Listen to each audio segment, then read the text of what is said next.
Lisons maintenant Matthieu, chapitre 6, verset 33. Je vais lire pour vous.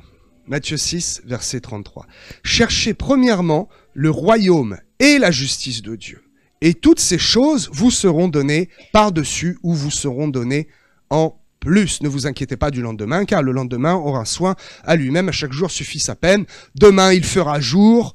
Oh, le soleil se lèvera. » Toutes ces expressions, eh bien, ça vient de là. Chaque jour suffit sa peine. Il n'y a que 24 heures dans une journée. Laisse, sois tranquille, lâche le truc pour aujourd'hui, tu verras demain, il fera jour. Confie-toi en l'Éternel. Ok, on connaît tout ça. Ne vous inquiétez pas du lendemain. Concentrons-nous sur chercher d'abord le royaume de Dieu. Ok. Cherchez d'abord le royaume de Dieu. Quel royaume? Quel royaume doit-on chercher? Celui de Dieu. Bah oui, c'est écrit. Mais explique-moi, c'est quoi le royaume? C'est quoi? C'est là où il habite? C'est son grand palais? Que toi tu imagines être un grand palais, mais en fait c'est bien plus. C'est sa demeure, là où il dort. Ah, Dieu dort? Non. Qu'est-ce que c'est sa demeure? Ah, pas loin, pas mal. La demeure de Dieu, Basileia, qui signifie sa royauté, son autorité, sa personne. Cherchez au premier lieu, non pas là où il demeure, là où il habite, sa demeure, son royaume. Qu'est-ce que le royaume de Dieu? Le royaume de Dieu, c'est lui-même. C'est sa présence, c'est sa puissance, sa force, son autorité. Basileia, regardez, en grec, signifie sa royauté, autorité. Ce que nous représentons dans notre dignité. Je ne sais pas comment utiliser d'autres mots en français pour vous expliquer que Basileia, son royaume, c'est ce qu'il représente dans sa fonction, dans sa royauté. Cherchez d'abord le royaume de Dieu. Déjà, nous avons ici une première explication qui finalement nous pousse à aller un petit peu plus loin. Voyez-vous, ce verset n'est pas si simple qu'il y paraît et il y a des choses à comprendre avec ce verset-là. Cherchez d'abord, c'est quoi ? Chercher d'abord, c'est finalement mettre absolument tout de côté. Mettre d'abord, bien entendu, tous nos soucis dehors. Mettre les problèmes. Certains ont une maladie ou des souffrances. Laissez-les aussi de côté. Cherchez premièrement le royaume de Dieu. Et cherchez premièrement, vous savez, nous avons tous un petit problème, plus ou moins. Je pense que ce problème, je l'ai réglé depuis très longtemps parce que c'est déjà dans ma nature. Même avant de m'investir complètement dans l'œuvre de Dieu, c'est un problème que je n'ai jamais eu. Mais c'est un problème récurrent. Qu'est-ce qui a fait en partie? Il n'y a pas que ça, mais je ne vais pas prêcher là-dessus. Qu'est-ce qui a fait chuter Lucifer? On dit que c'est l'orgueil. Il n'y a pas que ça. Il y a l'orgueil, on va dire que c'est à 60% seulement. Oui. La jalousie. Oh, je ne vais pas prêcher. Mais lance pas là-dessus, sinon je prêche là-dessus. Ah, il y a beaucoup de choses à dire sur la chute de Satan. L'orgueil. Nous avons tous une part d'orgueil en nous. Et nous nous aimons pas comme il faudrait s'aimer. Je l'ai dit tout à l'heure, aimez-vous les autres, aimez-vous en premier. Nous nous aimons d'un amour parfois un peu orgueilleux. Hey, c'est d'abord soi-même qu'il faut mettre de côté. Sa petite personne. Mettons notre petite personne de côté. Humilions un peu notre chair afin de pouvoir mettre Dieu en premier. Chercher d'abord, afin de nous permettre de d'abord chercher son royaume, Basileia, sa justice et sa personnalité.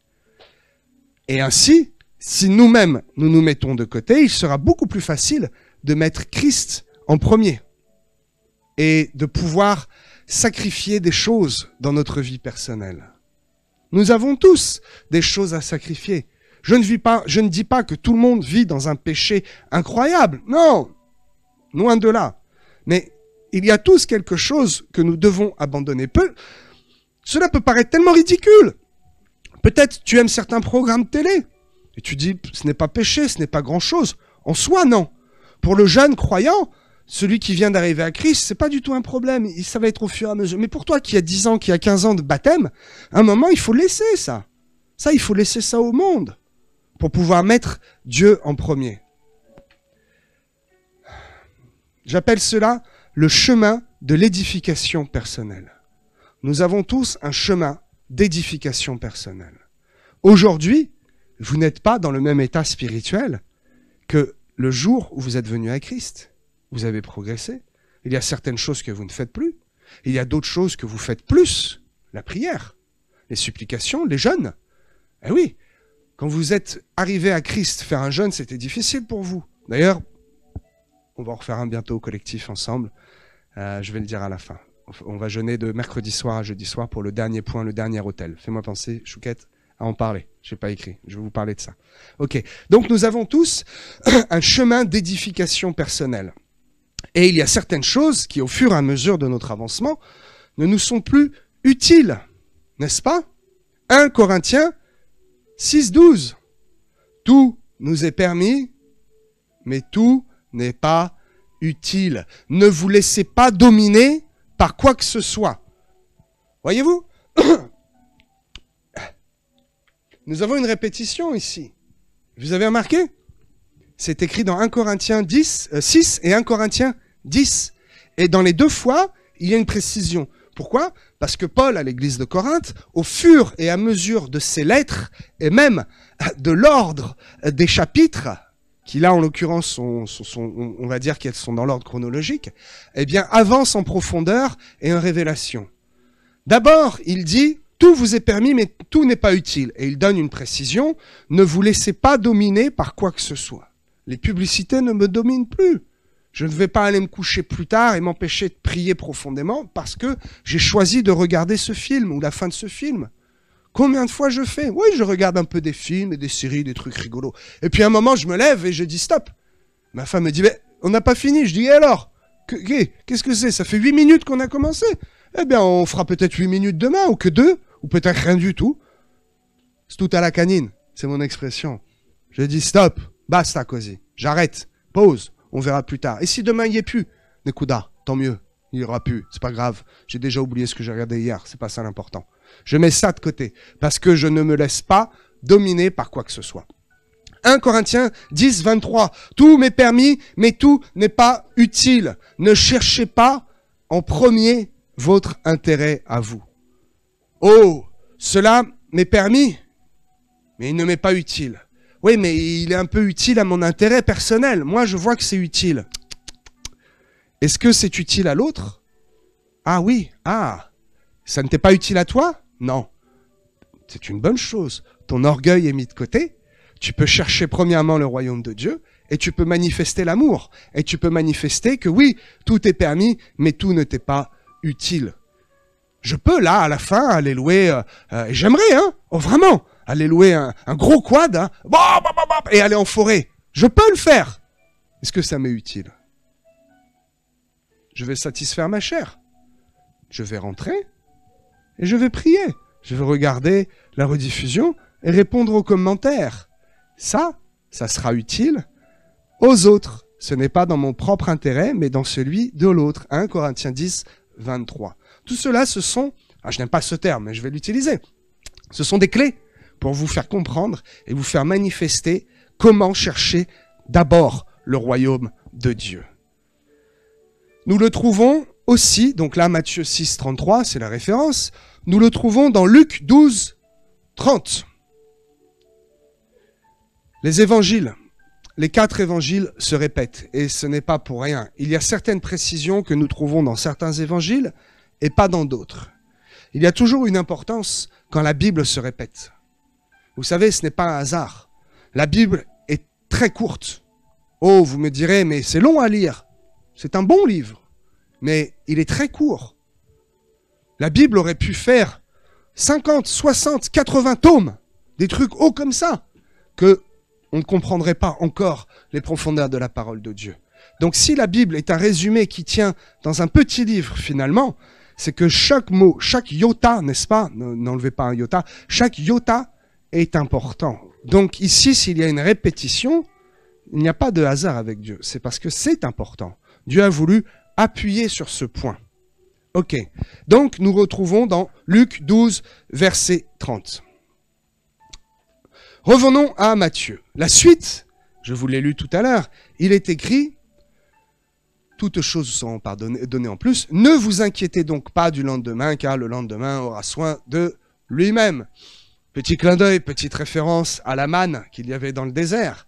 Dieu faisait en sorte que cette manne ne puisse pas être conservée. Parce qu'il fallait faire confiance à Dieu. Il fallait donc attendre le lendemain. Le lendemain suffit à lui-même. Et il se réveillait, et à nouveau, il y avait cette manne qu'il fallait aller cueillir, qu'il fallait cuire. Oh, beaucoup de choses encore à dire sur la manne. Ce n'était pas juste, il n'avait pas juste à attendre la bouche ouverte comme ça. Ça ne fonctionnait pas. Ok. Donc, ne vous inquiétez de rien. À chaque jour suffit sa peine. Niveau simple. Mais regardons dans Luc, qui dit la même chose.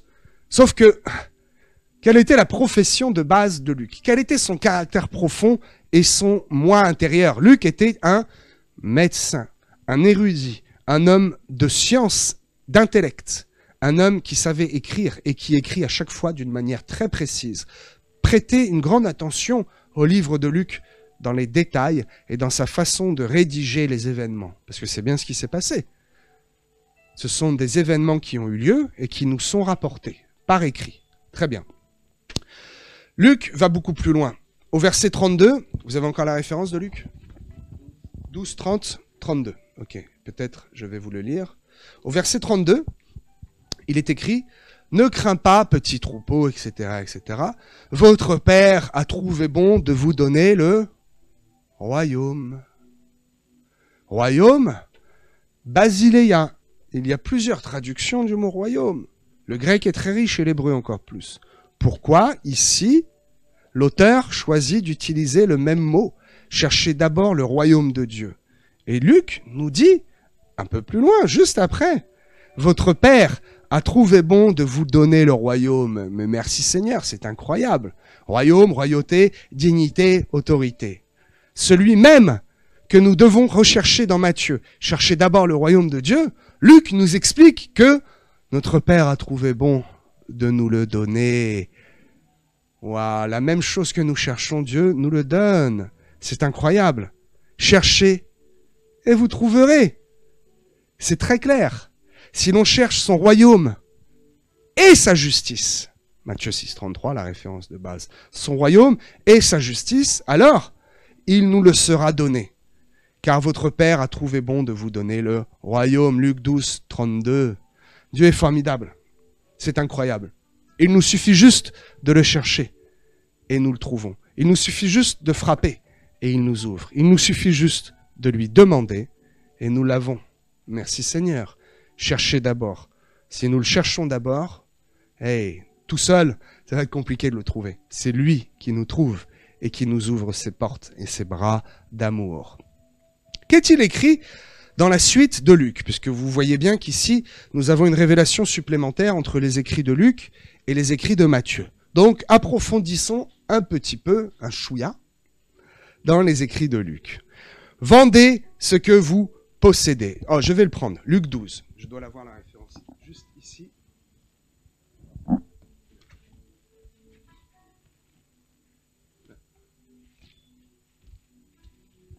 Ok, Luc 12, 33. Vendez ce que vous possédez, donnez-le en aumône, faites-vous des bourses qui ne sucent point, un trésor inépuisable dans les cieux, où le voleur n'approche point, où la teigne ne détruit point. Un trésor inépuisable dans les cieux. On va parler un petit peu de ce trésor. Vous allez comprendre.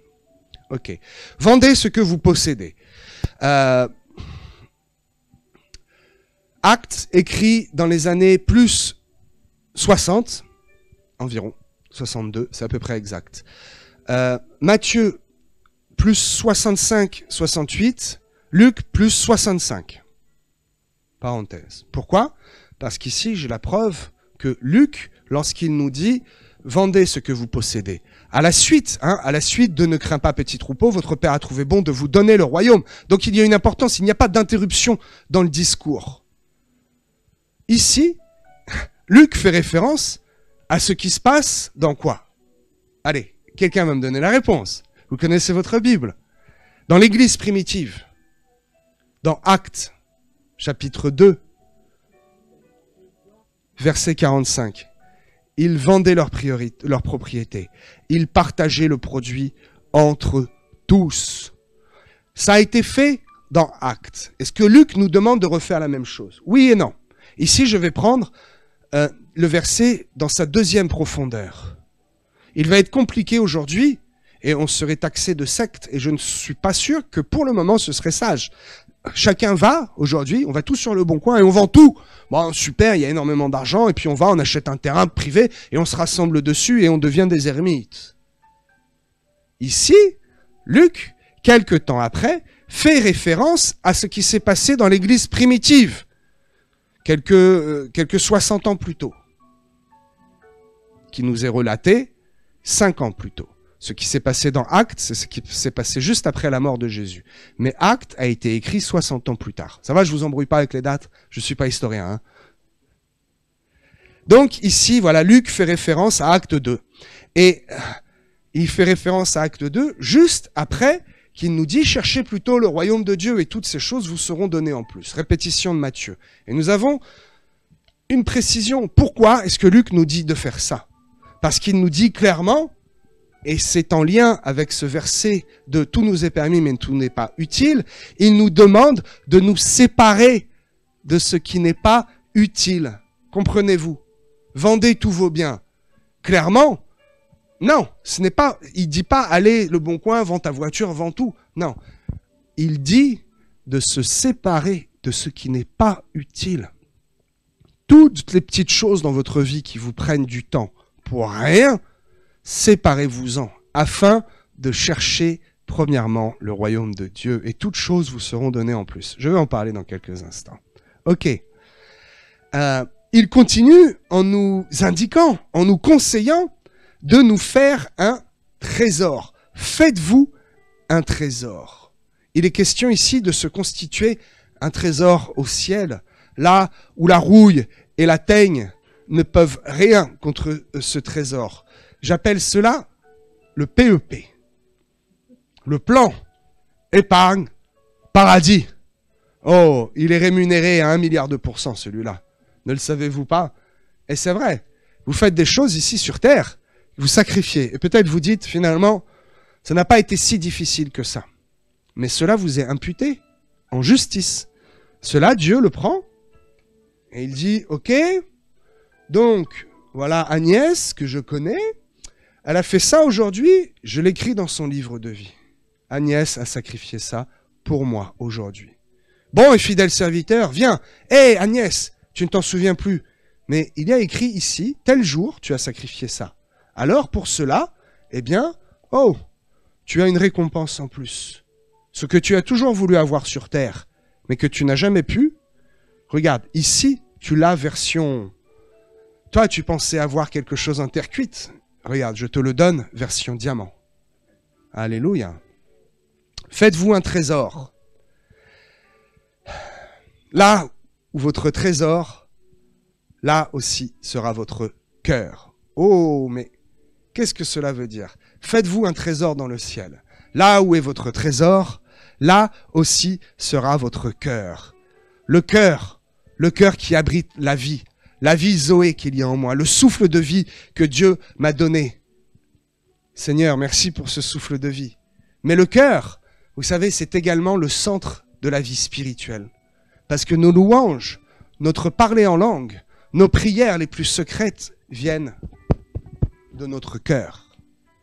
Constituez-vous un trésor là où personne ne peut venir le chercher. Et nous avons cette parole où nous lisons « Là où est votre trésor, là aussi sera votre cœur. » Donc, notre cœur est là où est notre trésor. C'est-à-dire que là où nous passons du temps, là où nous investissons, ce que nous cherchons, chercher d'abord le royaume de Dieu, là où est notre trésor, eh bien, c'est là où se situe notre cœur. Et inversement, si notre cœur est déjà dans les cieux, alors nous aurons un trésor. N'est-ce pas merveilleux? C'est une promesse. Je vous le dis, pour ma part, j'ai déjà ce trésor. Et ce trésor s'appelle Jésus-Christ. Alléluia. Ce que je viens de dire est valable et exact, bien entendu, pour les chrétiens qui sont engagés, pour les enfants de Dieu qui ont donné leur vie au Seigneur. Parce que si ton trésor est tout autre, si ton trésor, c'est l'argent, si ton trésor, c'est la nourriture, ou encore ta famille, ta voiture, ton travail, ta petite personne, alors, c'est là que ton cœur va s'attacher. Parce que ton cœur s'attache là où il y a ton trésor. Si tu cherches premièrement le royaume de Dieu, si ton trésor est dans le royaume de Dieu, alors ton cœur y est également. N'est-ce pas?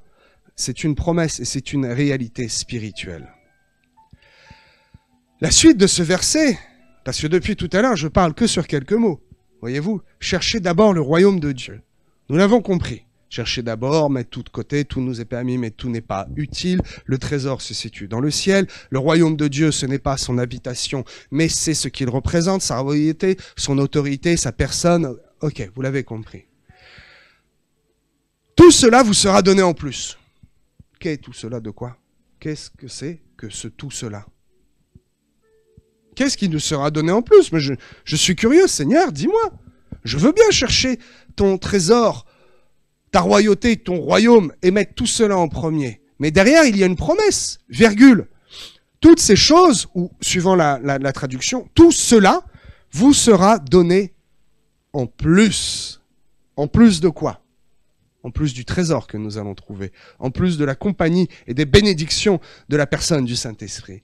Toutes ces choses que nous abandonnons, non, nous seront donnés en plus parce que nous mettons Dieu en premier. Ok. Si nous cherchons d'abord le royaume de Dieu et sa justice, parce qu'il est question aussi d'une justice, j'ai pris un raccourci, il s'agit aussi de la justice de Dieu. Alors, il nous sera donné en plus quoi? Qu'est-ce qu'il est question au-dessus? Il est question de ce que nous nous soucions de tous les jours, des choses qui nous inquiètent, de la nourriture, du vêtement. Si nous laissons tout cela de côté, si nous laissons tout ce qui n'est pas utile, eh bien, je vous le dis, nous le récupérerons. C'est cela dont il est question. Nous le récupérerons, mais d'une manière bien plus glorieuse. Agnès a laissé son envie et son projet d'avoir ce fameux vase en terre cuite. Elle va le récupérer en diamant. C'est une métaphore, mais vous l'avez compris. Et j'utilise souvent des images et des métaphores pour bien mettre en œuvre et bien mettre en image les écrits de la parole de Dieu afin que vous compreniez l'importance. Ce que vous abandonnez de côté, ce que vous dites, cela m'est permis mais ne m'est pas utile et que vous laissez de côté, ne vous inquiétez pas, à condition que ce soit une chose saine, bien sûr. Mon quad, là, je vais récupérer un hélicoptère dans les cieux, peut-être même une fusée. Je dirais, oh, je n'avais jamais imaginé, moi je voulais juste un petit quad, Seigneur, tu me bénis tellement, parce que ce que j'ai cru abandonner en ton nom, tu me le donnes en plus. Pourquoi? Parce que j'ai cherché, premièrement, le royaume de Dieu. Je ne m'attache pas absolument à chercher sa demeure pour pouvoir y habiter. Ce n'est pas ça mon leitmotiv. Ce que je cherche, c'est la personne de Dieu. C'est ce qu'il représente. C'est sa puissance, sa magnificence et toute sa bonté. Donc vous l'avez compris,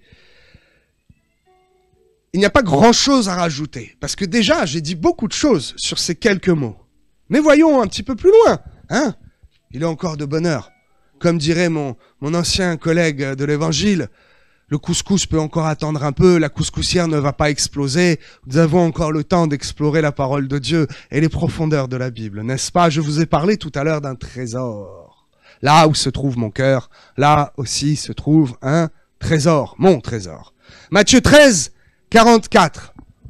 Le royaume de Dieu est encore semblable à un trésor caché dans un champ.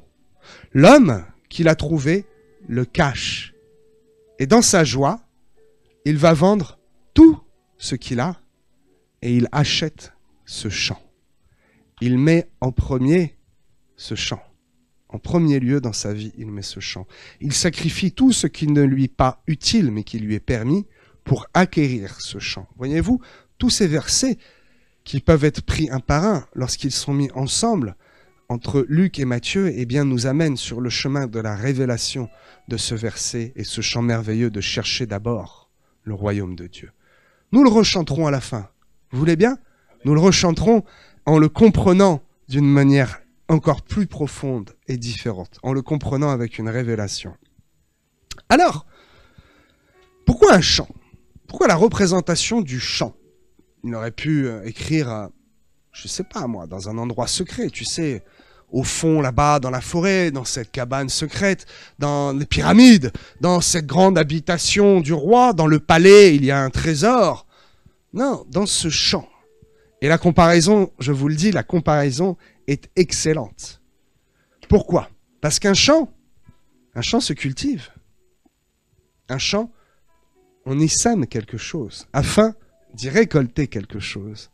Un champ, on l'arrose, on le désherbe, on le surveille. Et en le désherbant, on enlève ce qui n'est pas utile. En semant, on y récolte. En allant et en s'investissant, en mettant les choses de côté, en mettant Dieu en premier, tout cela nous sera donné en plus. En y semant, nous allons récolter de merveilleuses choses qui vont nous nourrir, non pas seulement physiquement, il est question d'un champ, mais c'est une métaphore. Nous allons y récolter de la nourriture spirituelle. Semez dans votre église et vous mangerez de la bonne nourriture spirituelle. Désherbez votre vie et vous aurez une plus grande communion avec le Saint-Esprit. Avez-vous déjà vu un terrain de golf avec des chardons et des mauvaises herbes? Le golf n'y serait pas possible. C'est magnifique un terrain de golf, mais cela demande du soin. Cela demande du travail. Arrosez votre champ afin d'en tirer quelque chose. Prenez soin du champ de votre vie, parce que dans ce champ se trouve un trésor. Alors cet homme aurait pu, et c'est étrange, relisons encore avec une manière différente, cet homme aurait pu s'emparer de ce trésor, puisqu'il sait qu'il y a un trésor dans ce champ. Qu'est-ce qui l'en empêche d'aller, de voler ce trésor et de le prendre, de s'en emparer et de partir avec? Il l'a trouvé, il aurait pu s'en emparer. Non, il a compris, parce que c'est là que son cœur doit être, dans ce champ, le champ de l'Église, le champ de votre vie que Dieu vous a confié. Il choisit de le laisser en place, et même il le cache. Relisez, vous allez voir. Il est heureux comme tout. C'est la plus meilleure, la plus grande bonne nouvelle qu'il ait reçue dans sa vie, de savoir que dans ce champ, il y a un trésor qui est caché. Alors qu'est-ce qu'il fait? Il va plus loin que tout nous est permis, mais tout n'est pas utile. Il recherche réellement et premièrement le royaume de Dieu. Parce que là où se trouve son trésor, là aussi se trouve son cœur. Vous me suivez bien? Il fait tout ce qu'il faut. Il sacrifie tout. Il vend tout. Il fait le nécessaire pour acheter ce champ, pour acquérir ce champ, pour s'en emparer, parce qu'il sait que dans ce champ, il y a un trésor. Mon ami, fais tout pour mets tout en œuvre pour être un chrétien qui marche droit, qui marche proprement, parce que tu vas devenir acquéreur et propriétaire de ce champ, et tu le sais. Il y a un trésor dans ce champ, la personne de Jésus-Christ lui-même. Ce champ, c'est Christ, je vous le dis. Ce champ, c'est Christ. Nous le cultivons, nous l'aimons. Et c'est de Christ, c'est de ce champ que nous tirons notre propre nourriture physique et spirituelle. Oui, c'est Jésus qui met à manger dans mon assiette. Ah, mais attends, c'est pas Jésus qui va au supermarché. C'est Jésus qui m'a donné des bonnes jambes, une superbe voiture pour aller au supermarché. Jésus a créé ce supermarché. Jésus a même créé les légumes que j'achète et même le filet qui tient les oranges. Oui, c'est Jésus qui a tout créé. Oui, Jésus est mon champ et je veux cultiver ce champ en moi. Je veux cultiver la personne de Christ afin d'y trouver un jour prochain, ce trésor qu'il y a dedans. Parce que dans ce trésor, c'est là aussi où est mon cœur. Alléluia. Ce que Christ contient, c'est le royaume de Dieu. Dans ce champ de Christ, le trésor, c'est le royaume de Dieu.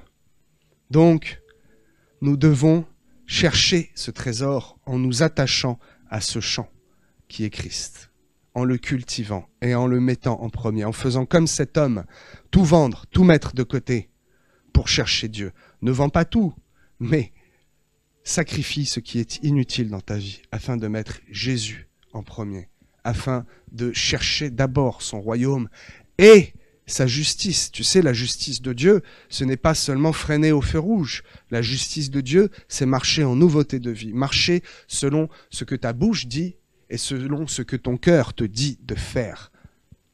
Il est facile de ne pas griller un feu rouge. Il est beaucoup plus difficile de respecter la loi que Christ a inscrite dans nos cœurs et de dire « Oh, j'ai fait le choix. Ce magasin, là, cette caisse qui déborde, il n'y a pas de vigile, il n'y a rien. Qu'est-ce qui m'empêche d'aller prendre l'argent et de vivre ma vie heureuse sur une île? Qu'est-ce qui m'empêche de me faire appeler influenceur, de raconter des grandes bêtises et d'inciter tout le monde à faire n'importe quoi sur les réseaux sociaux, d'écouter cette fameuse intelligence artificielle? C'est parce que je veux mettre Dieu en premier. Et c'est un sacrifice que je fais. Et derrière ce sacrifice, oui, il y a un gain. Là où est mon cœur, aussi là est mon trésor. Et là où est mon trésor, c'est là aussi où il y a mon cœur. Oui, je le dis, oui, comme quand je me suis marié. Monsieur, voulez-vous... Oui, oh, quel soulagement. Oui, je veux que mon cœur appartienne à Jésus-Christ. Je veux que mon cœur appartienne à Jésus-Christ.